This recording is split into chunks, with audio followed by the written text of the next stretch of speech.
Mavrikam ir 14 gadi, viņam ir autisms un viņš ir neverbāls. Uzzinājām mēs par to 4 gadu vecumā, dabūjām diagnozi. Kopš tā laika mēs visādi cenšamies viņam palīdzēt dzīvot šajā pasaulē, jo komunikācijas prasme visiem citiem ir tāda ļoti pašsaprotama, bet viņam ir galīgi savādāka, un tas ļoti apgrūtina visu. Ļoti daudz kas mainījies, es esmu galīgi mainījusies. Es gribētu ticēt, ka es esmu uz to labāko pusi mainījusies un kļuvusi daudz jūtīgāka, un pēkšņi sapratusi, ka var sazināties savādāk. Mēs dzīvojam tādā verbālā sabiedrībā, mēs domājam vārdos, un vienkārši katrs vārds. Kad mēs runājam, mēs nedomājam, cik tas ir vērtīgi, un kad tev tā nav, tad tu saproti, cik tas ir, vārds ir svarīgs, un lai viņš atbilst darbībai, lai viņš atbilst tam jēdzienam, un to es ļoti novērtēju. Man pašai ir vērtīgākie tie mirkļi, kur mēs redzam kaut ko skaistu abi kopā, un mēs novērtējam to. Tas ir skaistums dabā vai skaistums kaut kādās attiecībās. Mēs ļoti novērtējam vispār to, ka mēs pieceļamies un visu to varam darīt. Tas nemaz nav tik pašsaprotami, jo daudz nepieceļās. Nezinu, mēs mīlam to, ka mēs izejam un mēs redzam un sajūtam. Kaut kā tā, pavisam vienkārši. Jā, Mavriks māca pacietību un tādu pazemību. Patiešām, vai es atļaujos būt tāda, tad nē, es sev audzinu un disciplinēju, cik vien var. Atjaunoties palīdz mans tāds dārziņš, kuras rakājos. Mēs tur kaut ko stādam un priecājamies par to, kas aug. Mums patīk visdažādākās lietas, tādas pašas kā visiem citiem cilvēkiem. Mēs ejam kaut kādā smarža veikalā un pazūdam tur uz kaut kādām 20 minūtēm un tādas lietas. Tik ilgi, cik mēs tur staigājam un mums ir rokas kājas, tik mēs tur kaut ko tur izcinām. Tās ir droši vien tādas pašas kā visiem citiem, kad nav pieejama tualete, piemēram. Bet tas nav nekas tāds kritisks, to visu var atrisināt. Ļoti grūti tur, apmācīt, ko mēs tur iemācāmies. Tā ir tāda secība, kā viņš iet uz veikalu, kā iepērkās, un ja tur gadījumā kaut kādas pārmaiņas, tad tās ir vienmēr, nevienmēr, bet tas ir kaut kas tāds, ko mēs pat neievērojam. Kaut kas tur pārlikts vai kā, un viņi tas satrauc. Pa ielām ejot, tur ir ļoti sarežģīti apmācīt, jo mēs paši neievērojam bieži noteikumus, vai arī viņi tiek vienkārši pārkāpti. To mēs redzam visapkārt.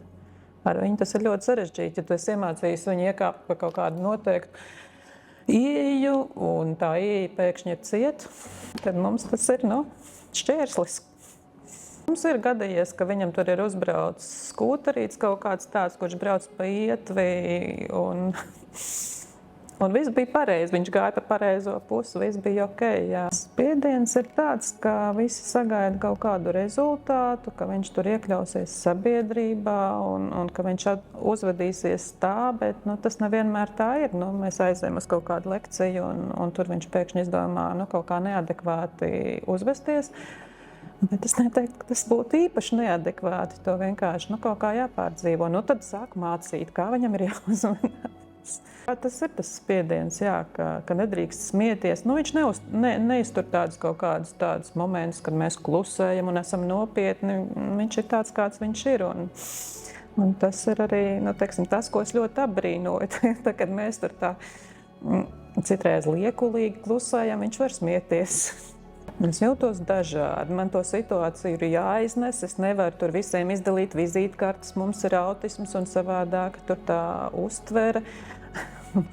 Vai mums ir jāaiziet no pasākuma, tā ir gadījies. Tagad tas ir, es kaut kā jūtu, kad viņam pietiek.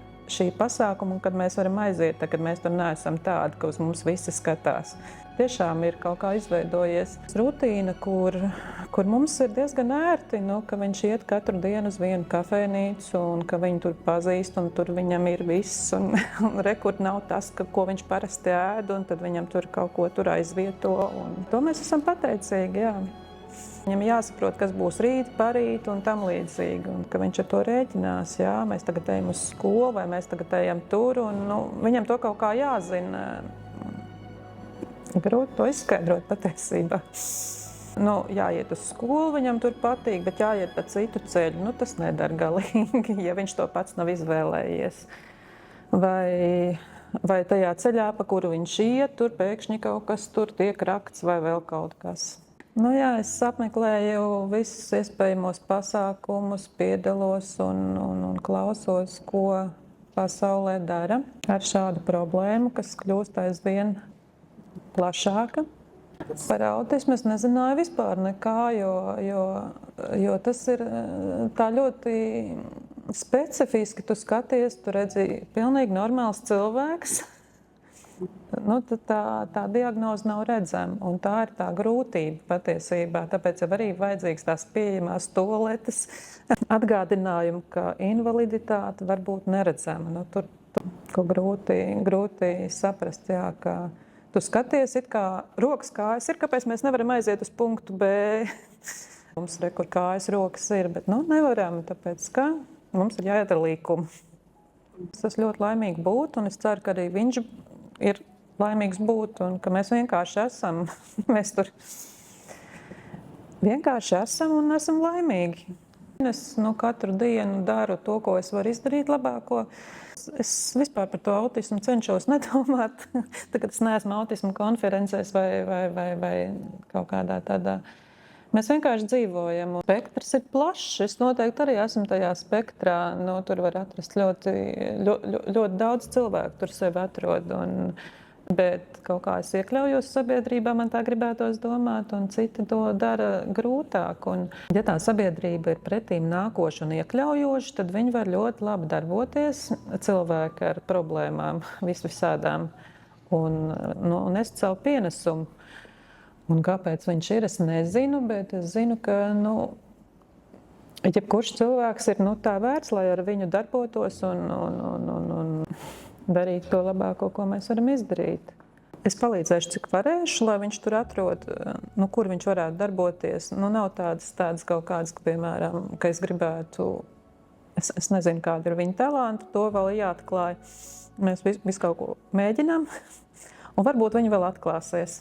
Ļoti interesanti, ka kad es mācu zīmēt bērniem, un tajā skaitā arī bērniem, kur nerunā, un tad es esmu norunājusi plakanu mēli ar bērnu mammu, un lūk, es esmu iepazinusies neformāli neklientēnē ar bērniņu, kurš nerunā. Un man tas ir ok, es mācu zīmēt, man tur nevajag, lai viņš runā, tas ir pilnīgi cita padarīšana, un atnāk bērns, un es ar viņu runāju, un viņš runā.